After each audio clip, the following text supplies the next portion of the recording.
Welcome to the 3 Takeaways podcast, which features short, memorable conversations with the world's best thinkers, business leaders, writers, politicians, scientists, and other newsmakers. Each episode ends with the 3 key takeaways that person has learned over their lives and their careers. And now your host and board member of schools at Harvard, Princeton, and Columbia, Lynn Thoman. Hi, everyone. It's Lynn Thoman. Welcome to another episode. Today, I'm excited to be here with Tracy Palandjian. Tracy is CEO and co-founder of Social Finance, which mobilizes capital to drive social progress. I'm excited to learn how impact investing works and what pay for success really means. I'm also excited to learn how well social impact bonds have improved outcomes, from improving high school graduation to reducing recidivism by people released from jail. Welcome, Tracy, and thanks so much for our conversation today. Great to be with you, Lynn. Great to be with you too, Tracy. Tracy, what are social impact bonds and pay for success bonds, and why is there a need for them? Pay for Success movement is part of a much broader movement, what I would call the braiding together of impact investing and evidence-based policy making. It's at the end of the day all about how do you reallocate incentives, realign risks so that you can get better outcomes for the community. Social impact bonds and career impact bonds are 2 of these tools that our firm, Social Finance, which is an impact investing nonprofit, brought to this country over the last 10 years. And we're just really excited to see how these instruments can bring together the best of government and the best of markets in service of our communities. Can you give us an example of a social impact bond?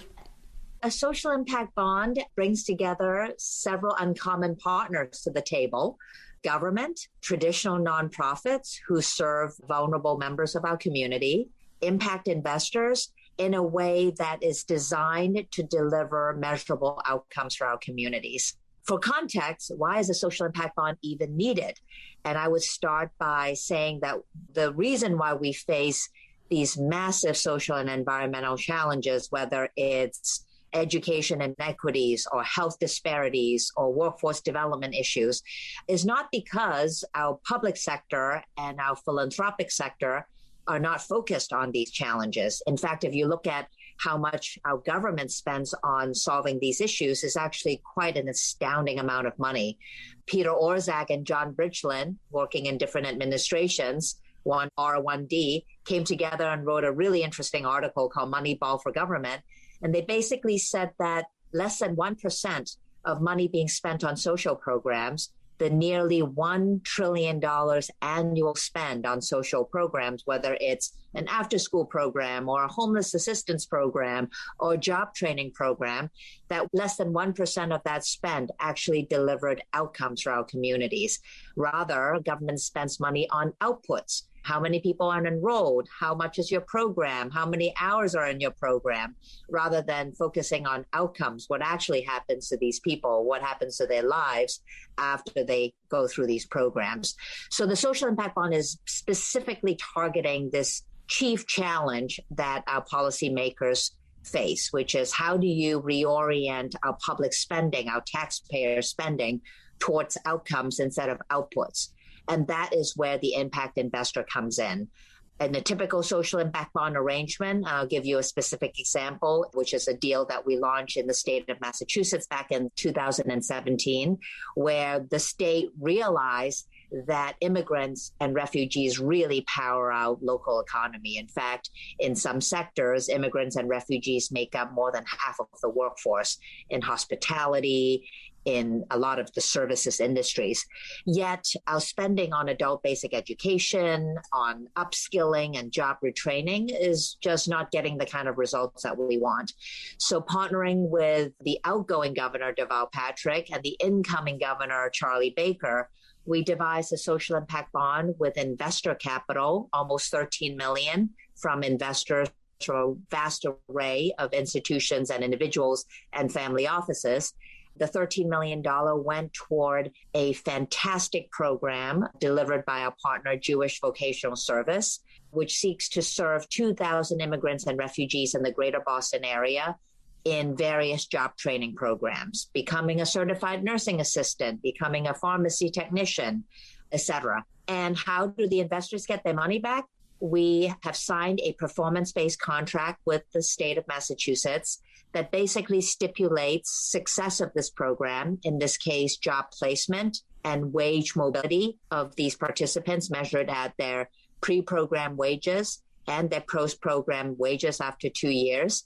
And not to get wonky, but it's measured through a randomized controlled trial, so the most rigorous of evidence. And that is how our investors get their money back based on the outcomes of these 2,000 lives. And we're really pleased to say that the results are extraordinary.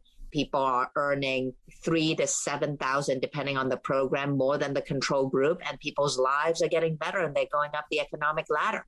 And our investors also stand to get their money back and a really great rate of return. Congratulations, Tracy. That's phenomenal. Can you tell us about the range of social impact bonds over the last 10 years? What have they been used for? Yeah, social impact bonds have been a global movement. There are now over 200 social impact bonds in over 30 countries. The United States is the largest market, with around 30 or so social impact bonds launched, mobilizing several $100 million in the United States, and the global market is obviously much bigger. It is still a young movement.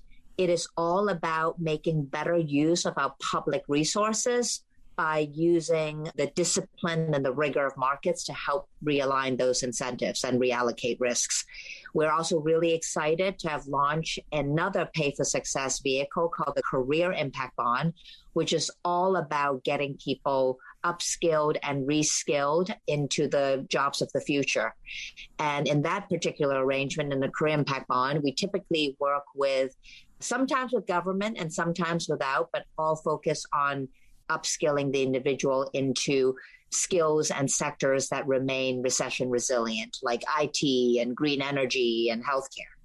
How well have social impact bonds worked over the last 10 years?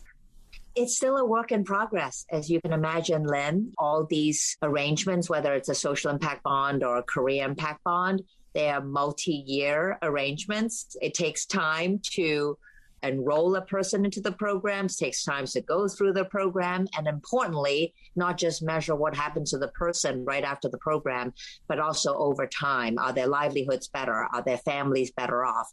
The track record of quote unquote completed deals, if you will, is still sparse because there aren't that many deals that have been finished, but we're really encouraged by the results. And especially in this current moment of tight government budgets, yet rising social need, we just feel that these new vehicles that are focused on outcomes is more important than ever.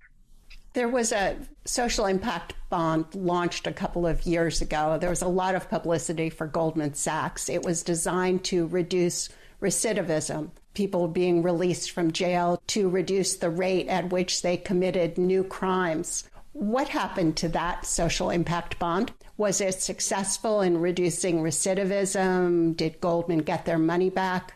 How do you think about it? Well, I am commenting on other people's deals, and that's always a danger because I only know as much as I know because social finance was not involved in that social impact bond at all. It was launched, I believe, in 2012 by the Bloomberg administration, Goldman Sachs as the sole investor in the deal, with a significant credit enhancement by Bloomberg Philanthropies. It was a beautifully constructed and designed deal and incredibly well-intentioned because it was focused on reducing recidivism for folks leaving Rikers Island jail. The headline is that the deal did not intend to reduce the recidivism metrics that they intended to achieve, and that the program was terminated early as a result. And Goldman Sachs lost money. Bloomberg Philanthropies also wrote a check. But the program worked as intended because the whole point about Pay for Success is that government doesn't pay for a program that didn't work, and the investors would stand to lose their money if the program didn't work. So it's definitely played to the principles of Pay for Success. But I would also comment that Rikers Island is an extremely challenging environment to implement any kind of program. And lo and behold, we're sitting here in 2021 The population of Rikers has gone down and it's heading in the right place. But when this program was being implemented 7-8 years ago, it was just a really challenging place to do any kind of program. Can you talk about the range of areas that social impact bonds have been used for? We've worked with a lot of health applications. I would say that workforce development, worker retraining stand high on the list. We've also worked on early childhood programs. We have an amazing program in South Carolina that's focused on 0 to 3, prenatal to 3. It's also been used outside of the country to think about disability issues. And actually in the continent of Africa, there are some really exciting applications in Australia and in the European Union on health and education and workforce development. So the applications are quite broad, but it's also not a panacea. It's not intended to solve every social problem, and it only works where there can be clear metrics defined and when there is a willing government payer.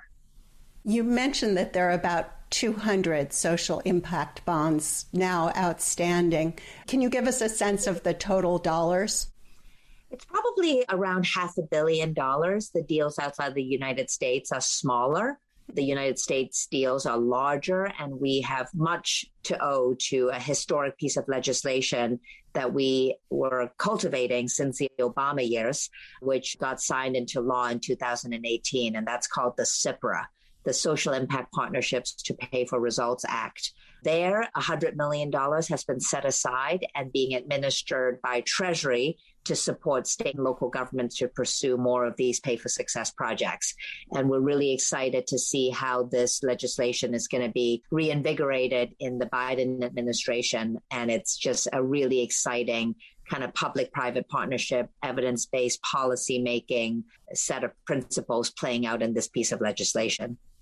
What's next for social impact bonds and pay for success? What are you most excited about? I cannot tell you how excited I am about the Career Impact Bond application. Career Impact Bonds are 100% focused on skills training. I think that, Lynn, you and I spent a lot of our adult lives thinking about college being middle class, that college is going to be an important silver bullet to put a lot of people into economic well-being. And I think that we're all quite disconcerted about these sobering facts that college attendance has contributed to this ballooning student debt crisis, $1.7 trillion of student debt held by more than 40 million Americans, and that many people start college, take on that debt, and actually don't graduate with the appropriate skills to thrive in the 21st century economy. And many people take on the debt and don't even end up with a degree. And we're very focused on middle skills training at Social Finance now. And even amidst the pandemic, Lynn, there are almost 7 million unfilled job openings across the country. More than half of them are great jobs with good benefits, with upward mobility.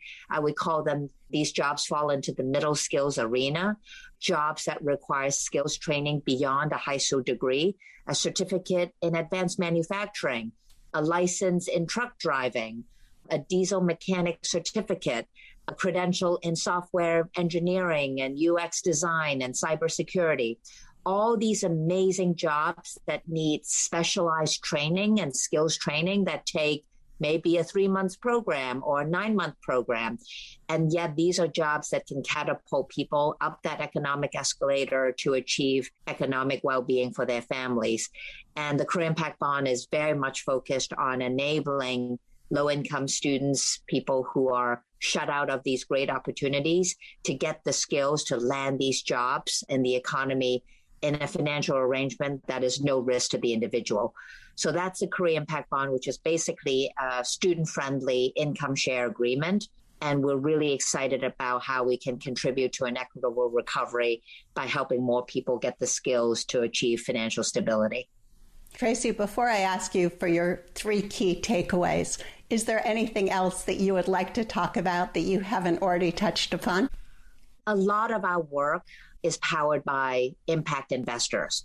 And this is a big group of people and extremely heterogeneous, Lynn. And I would call that there are a lot of impact investors who are excited about achieving a double bottom line. Yet increasingly, as this field evolves and proliferates, I think that there are a lot of impact investors who are thinking about impact with more nuance, with a greater commitment to impact transparency, impact measurement, and making sure that the impact is there. You might have heard about impact washing in this very rapidly growing field of ESG investing and impact investing. And I would just highlight that increasingly there are more and more people who are really focused on the impact that they are after. And just because you're investing in a company that's in education doesn't necessarily mean that you'll achieve impact. Industry definition is typically not the right definition around an impact investment. And I'm really encouraged about the sophisticated conversations that are taking place right now on how do you define impact? How do you measure for that impact? And how do you, importantly, manage for that impact over time so that everyone around is held accountable to making sure that we're achieving impact for our communities? Everybody is focused on that right now. How do we actually achieve the results that we want? Exactly. Tracy, last question. What are the 3 key insights or takeaways that you'd like to leave the audience with today? Oh, such a great question, Lynn. And I could go in so many different directions. I think my first takeaway is the importance of incentives. It sounds quite old-fashioned to say incentives matter. But if you think about our social challenges out there, I think that we have a lot to gain by rethinking incentives, how to identify incentives and risk, and then reallocate our resources to realign incentives better. We need to think about who pays, who benefits, who bears the risks, and align incentives in our markets and systems in a way to have people and communities at the heart of it, rather than thinking about how would the financial incentives win alone for investors, but really rethinking how does everyone win, but at the end of the day, holding the impact on individuals and on communities as the North Star of the overall system. So that would be my first takeaway, Lynn. And as you can see, our social impact bond and our career impact bond mechanisms are really at the heart of it, all about incentive realignment. And Tracy, your other 2 key takeaways? We talked a little bit about impact investing and this exciting and growing movement. And I guess my second takeaway, Lynn, would be that ESG and impact investing is a rich and growing space. And there are now so many exciting approaches across all asset classes. And I would encourage people to really be committed to thinking about impact and to think about impact in a way that shouldn't be thinking about trade-offs. Like impact first investment, for example, shouldn't just mean, as some people fear, bad investing, that you don't care about financial returns. What we really want people to really focus on is how do you make sure that the returns that matter most should be measured in lives change, not simply in financial gain.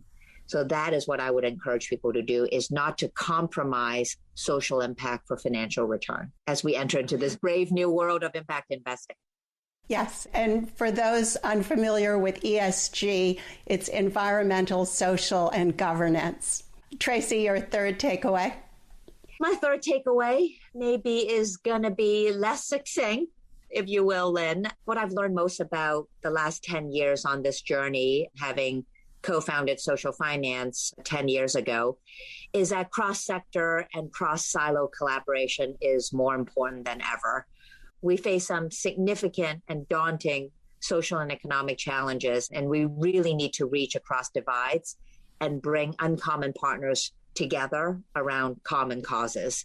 And no one actor can act alone to address these problems at scale and in a meaningful way. So we really need to come together across sectors, across disciplines, across political lines to learn from one another, to have that same North Star. And I'm always reminded of this book. I don't know if you've read it, Lynn, called Range. The author is David Epstein.